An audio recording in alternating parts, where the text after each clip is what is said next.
Widih, lama nih gak jumpa. Oke, sebagai video pertama kita di tahun 2022, saya sudah mencoba salah satu TWS yang menurut saya cukup menarik di harganya.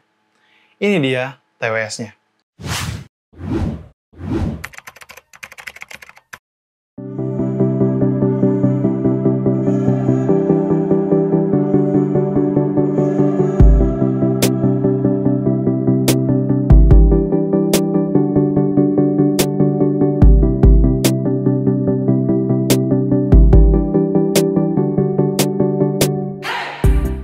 Halo sobat pembahagia, usaha saya Putra di channel Sobat Outdoor, dan pada video kali ini saya akan mereview dan membahas salah satu TWS yang menurut saya cukup menarik di harga yang cukup terjangkau.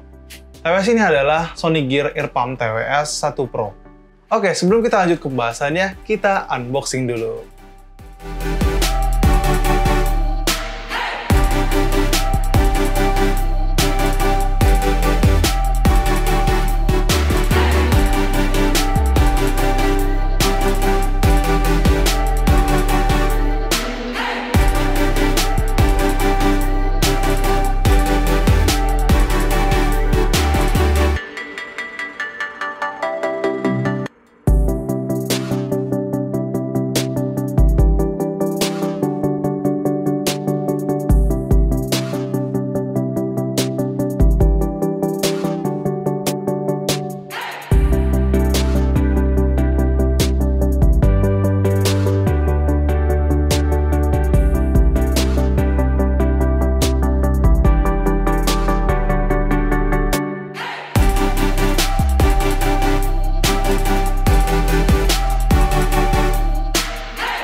Ketika membuka kemasan dari TWS ini, kalian akan menemukan unitnya yang terpisah antara TWS dan case-nya.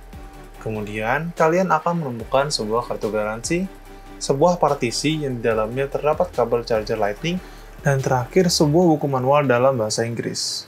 Untuk case TWS-nya sendiri masih terbungkus sebuah plastik, dan unit TWS-nya masih terpasang di sebuah sekat busa. Jujur bisa dibilang packaging TWS ini terasa cukup mewah untuk TWS 100 ribuan. Oke, kita lanjut ke review TWS. Dari segi build quality-nya, baik TWS maupun case-nya sama-sama memiliki build quality yang cukup solid, dengan bobot yang juga nggak gitu ringan sebenarnya.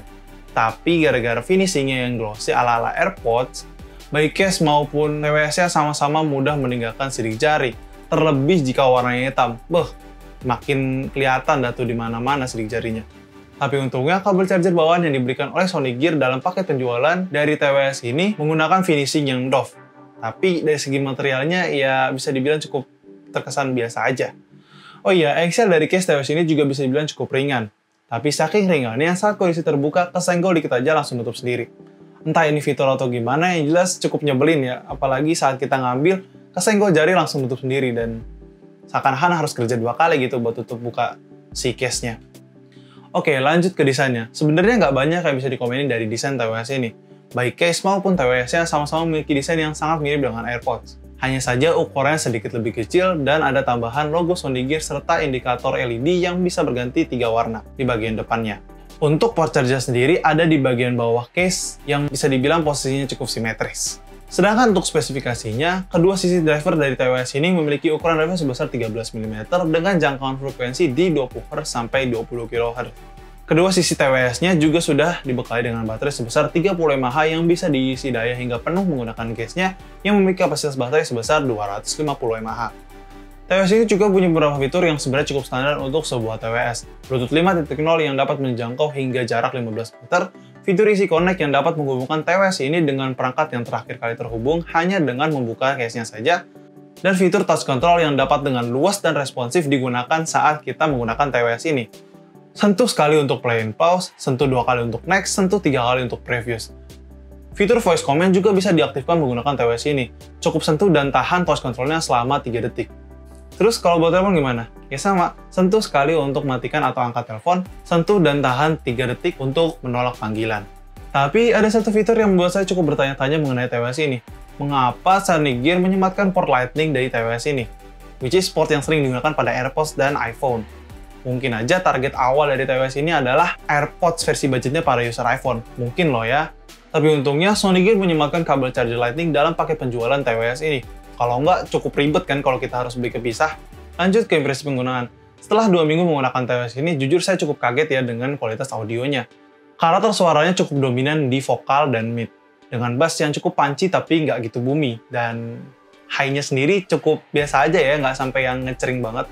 Sedangkan untuk sound staging-nya ya cukup aja lah ya, buat nentuin setiap letak instrumen udah bisa. Begitu juga separasinya. Setiap instrumen udah bisa terdeteksi dengan cukup baik. Dan kalau buat main game, jujur aja saya nggak coba, karena ya saya nggak bisa berharap sama kualitas Bluetooth-nya. Bakal kerasa cukup delay lah kalau pakai TWS ini buat main game. Kenapa gitu? Karena buat nonton video YouTube aja, TWS ini udah kerasa sedikit ada delay. Walaupun masih dalam batas toleransi. Tapi ya udah kebayang lah ya, gimana TWS ini delay-nya kalau dipakai buat main game. Bakal kerasa nggak nyaman, terlebih kalau main game kompetitif dan battleground seperti PUBG Mobile dan yang lainnya. Koneksi Bluetooth 5.0-nya sendiri bisa dibilang cukup jauh untuk jangkauannya. Mirip-mirip lah sama yang di box. Walau kualitas koneksinya bisa dibilang cukup aja. Bisa tembus tembok, pintu, tapi hanya satu lapis. Jika lebih dari satu lapis, maka akan sangat berkurang sekali jarak jangkauannya. Oh iya, terus buat fittingnya gimana? Kalau bisa dibilang fittingnya cukup nyaman, tak mudah lepas. Jadi, cocok jika ingin digunakan sambil jogging atau sambil berolahraga. Mungkin kurangnya hanya di peredamannya saja, karena desainnya yang half in ear tanpa adanya ear tips yang membantu peredaman suara di TWS ini, sehingga suara-suara dari luar masih cukup terdengar. TWS ini dapat memutar lagu selama kurang lebih 3 jam di volume 70%. Walaupun di boxnya diklaim dapat memutar lagu hingga 5 jam di volume 50%, saya merasa volume 50% sedikit kurang kencang di TWS ini, jadi dinaikin ke 70%. Setelah kurang lebih 3 jam mendengarkan lagu, TWS ini akan memberikan peringatan bahwa TWS tersebut harus diisi daya.